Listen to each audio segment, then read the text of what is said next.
Salut, bonjour à tout le monde, comment allez-vous? Bon, aujourd'hui, je suis encore là pour me faire massacrer, c'est pas grave, je commence à avoir l'habitude. Mais aujourd'hui, j'ai mon petit requin, il va me défendre. Waouh! Bon, parlons des choses sérieuses. Mais surtout, ne pensez pas. Surtout, ne réfléchissez pas. Combien de fois on a entendu ces mots? Et quand vous l'entendez, qu'est-ce que ça résonne en vous?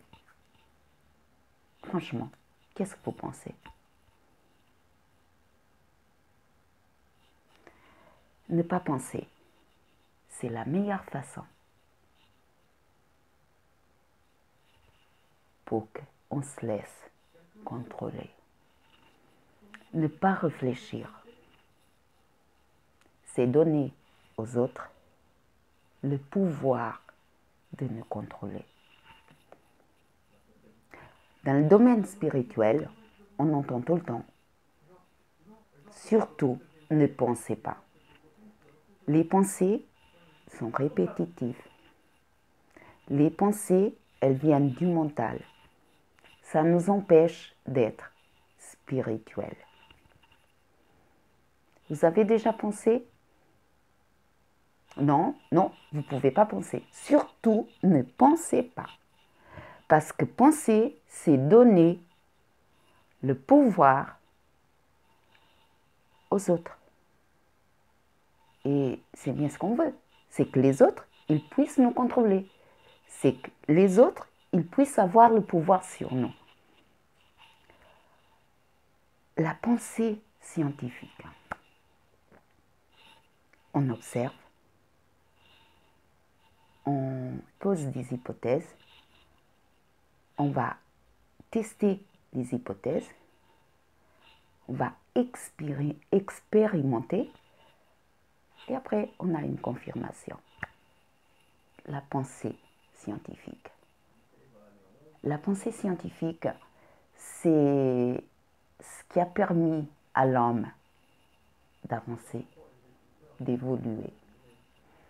Les domaines spirituels, l'esprit spirituel, entre guillemets,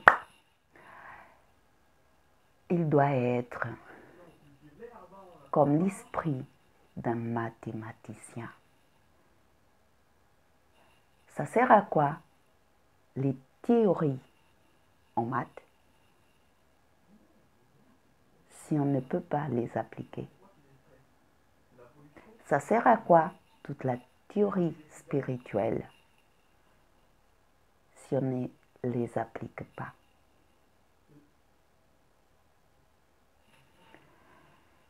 Réfléchissez.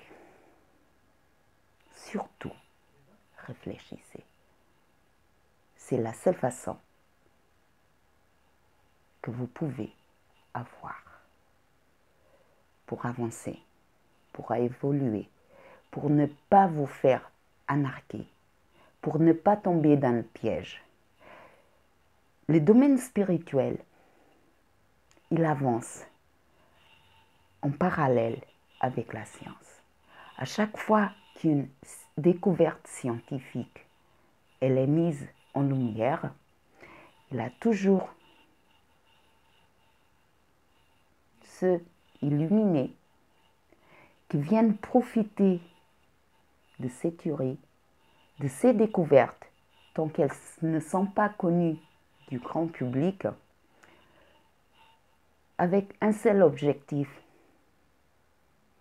c'est que son compte en banque, elle soit de plus en plus grande. Parce qu'ils prennent de l'argent pour ce que vous pouvez faire sans rien payer.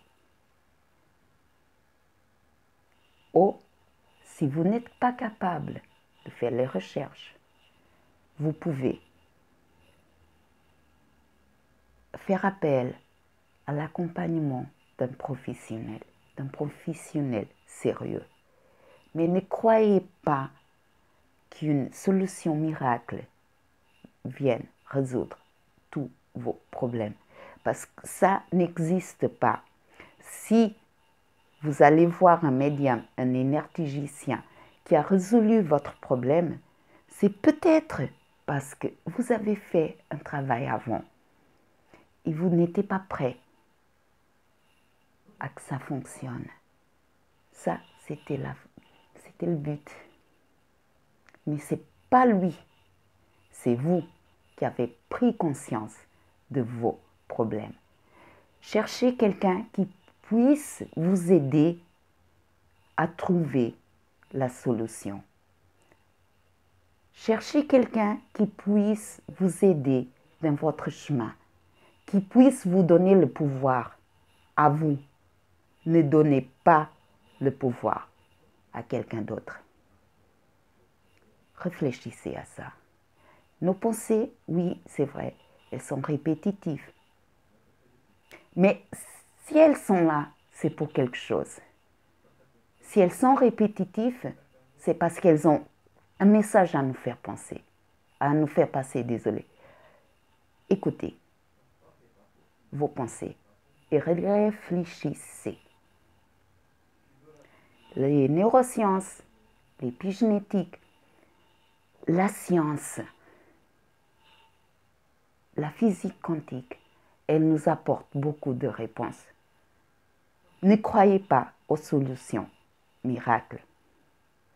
Quand quelqu'un se dit spirituel vous dit pour ne pas penser, pour ne pas réfléchir, il a fait l'expérience.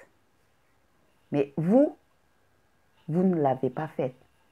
Alors pourquoi vous allez croire à ce qu'il dit? Faites l'expérience. Et après, vous pouvez parler. Bon, c'était mon petit message. Massacrez-moi. J'ai l'habitude. À bientôt. Joie et gloire à vous tous. Merci.